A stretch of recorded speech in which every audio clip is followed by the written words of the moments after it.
coming away from there, all of a sudden we had an engine that really acted up, and it caught on fire and burned all the oil out of it and so forth, and we ended up crash landing.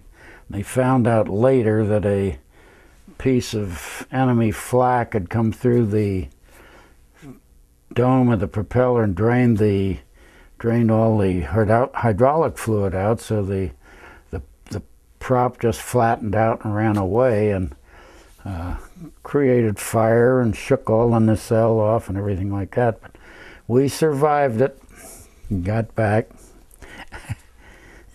You crash landed? Crash landed. In Germany? In England. Oh, in England. December 22nd, 1943. Okay. And I remember it because I had volunteered to take a table for the Christmas party, and they told me I'd have 10 kids. Every English mother would bring all of their kids onto our bases for Christmas, and they'd get toys and they'd be fed, and Santa Claus would come and all of this. So I volunteered, but I go down on the 22nd, and I had to stay with the airplane until I didn't get home until the 24th, the Christmas Eve. I had to stay to talk with the claims officer because we had torn up some wires that we had flown through and torn up a field and a few things like this.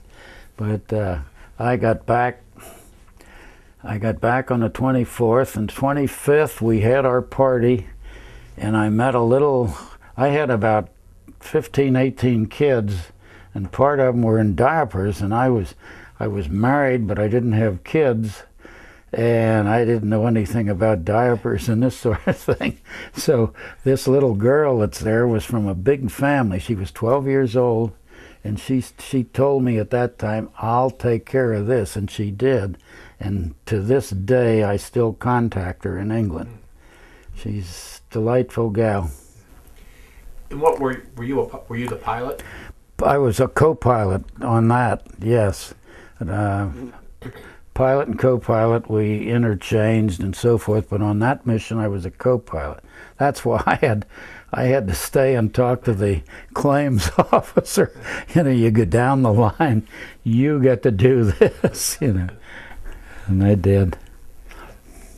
Could you describe your feelings on your first mission, the very first one, when you flew over? Well, you're tense, you're scared, you don't know what's going to happen. You've heard all the horror stories and all this kind of stuff, and so we were very nervous. And but I'm fortunate in one thing. I'm fairly laid back, so I didn't have too much problem with that. Once we were airborne, the fear and all of that sort of thing starts to go away. But once you get into flak and they're shooting at you and so forth, it comes back a little bit. But no, you get over that pretty fast. The apprehension of the first flight was pretty bad. It really was. How many missions did you fly? 27. Wow. And the only reason I was supposed to fly 25. The only reason I had 27, my squadron CO liked me, and I had flown 24 missions. I had one to go, and he asked me to stay and be